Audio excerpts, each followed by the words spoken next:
Mais en plus, il a l'air extrêmement âgé. Quand je le vois, il a l'air plus proche de l'âge du docteur Correa que de celui de Garp ou même du vieux Barbe Blanche. Donc il pourrait être le grand-père de Shanks et le patriarche de la famille Figarland, et non son père. Je pense que son frère jumeau théorique ne peut pas non plus être celui qui a infligé à Barbe Blanche Son frère jumeau théorique?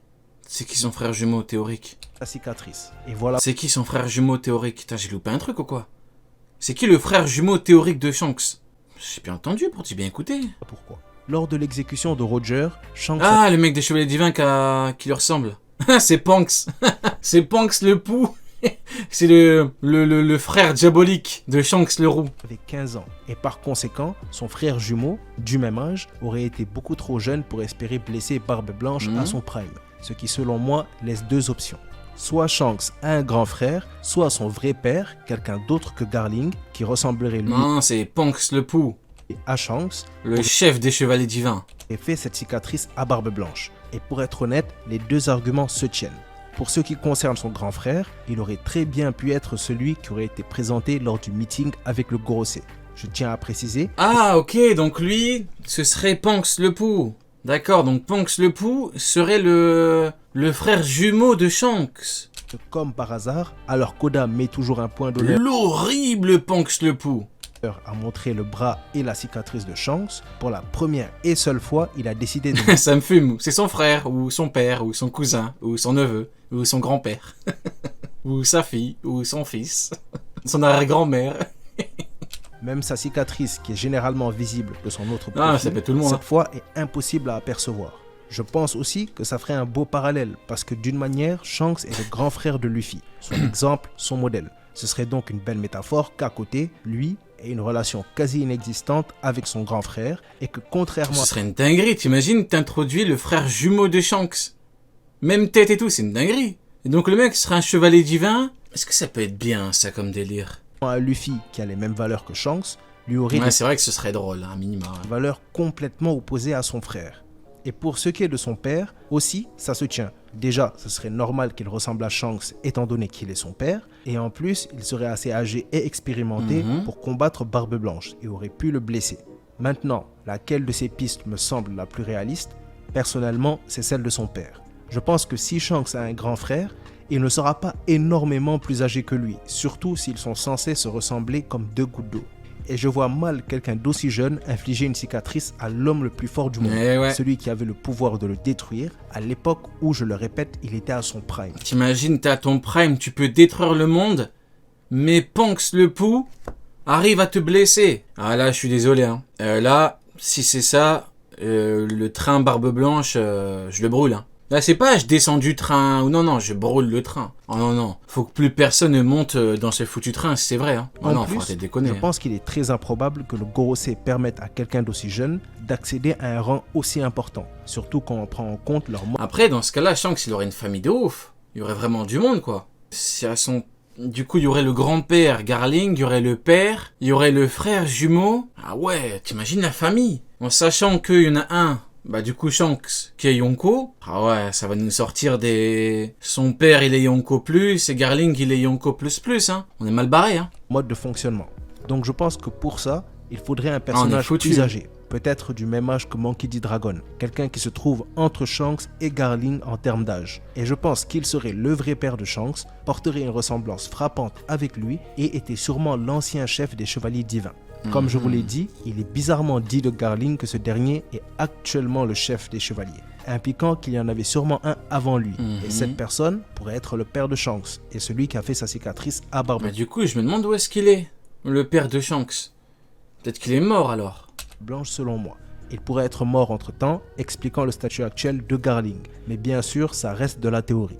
Et enfin, la dernière possibilité qu'il faut considérer, le fait qu'Oda se joue de nous. En soi, comme je l'ai précisé au début de la vidéo, la famille Figarland pourrait être une très grande famille. L'auteur se joue de nous. Comme avec la prime d'un certain personnage dont il faut taire le nom. Et avoir plusieurs membres. Prime de Yonko, niveau Yonko, les mecs, hein.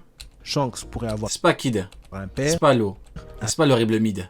un oncle, un grand-père et des frères. Oda pourrait très bien être en train d'essayer de nous rendre confus pour s'assurer qu'on ne C'est vrai que puisse... c'est confus, hein. Si tu te dis que du coup, il peut avoir un... Ah ouais, j'ai oublié l'oncle. Donc, dans la famille Figarland, donc la famille de Shanks, on peut avoir le frère jumeau, le père, le grand-père et l'oncle. Kachonko. Et Kachonko. La folie. Pas identifier cette personne afin de La famille de Shanks, elle est plus forte que le GM.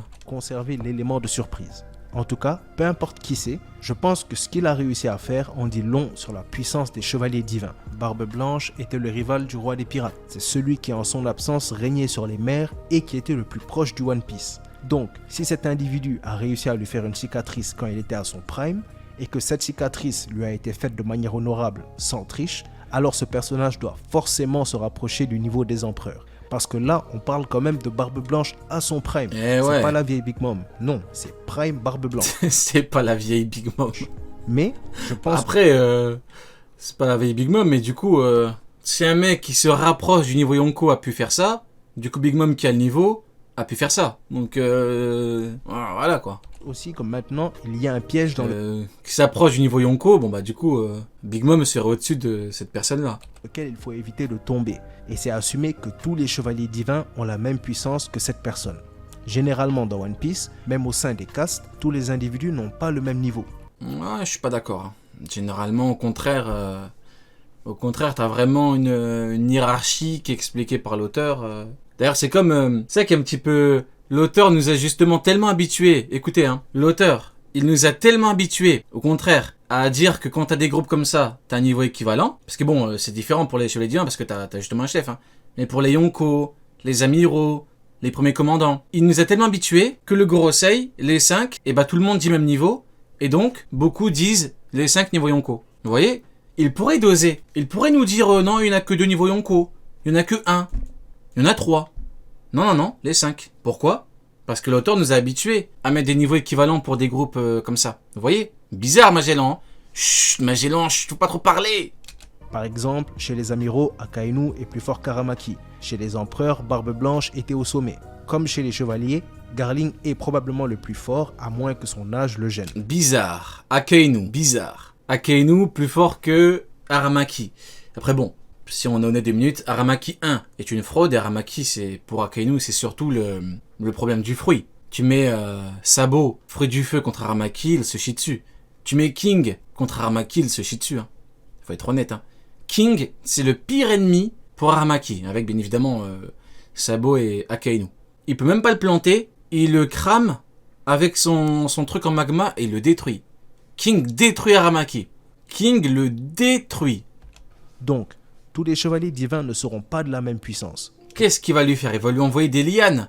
Même Morlaix découpait ses lianes comme du beurre. Même Morlaix, vous vous rendez compte? T'imagines maintenant? King qui a pris Zoro à l'épée. À l'épée il a pris, hein. Par conséquent, jusqu'à preuve du contraire, il faut éviter de penser qu'ils sont tous de la trempe de celui qui a blessé Barbe Blanche. Ah bah de toute façon, il y a un chef, hein. De toute façon, là on voit bien que l'auteur a mis une hiérarchie, hein. Il t'a mis un chef, comme pour le CP0, tiens.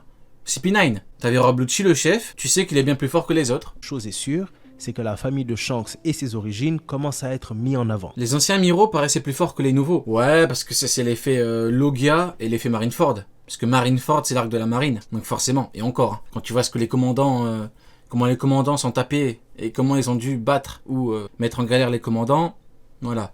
Mais ouais, c'est vrai que Fujitora et Aramaki, quand tu vois maintenant un Zoro qui a battu King, tu te dis bon, tu mets Zoro, tu mets Fujitora, bonne chance Fujitora, hein. Bonne chance Fuji, hein. Ce qui veut dire qu'on va enfin avoir des informations sur lui, chose qu'on attend tous depuis sa présentation dans les premiers chapitres de One Piece. Queen, il a mis un coup de tête à Big Mom, il l'a fait dormir. Dodo. Queen, et là on parle de Queen, hein, ceux qui disent ouais YC2 c'est bien plus faible qu'un YC1. Il a mis un coup de tête, Inzidan, ZZ, boum, un coup de tête, Materazzi, boum, Dodo.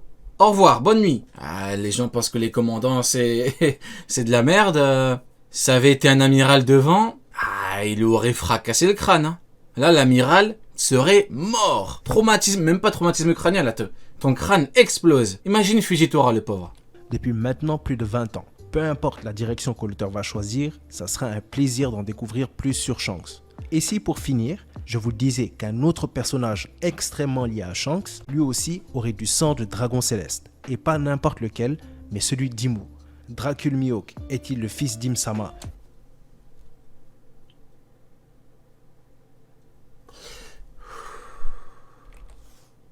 Et qu'est-ce que ça implique vraiment lié à Shanks?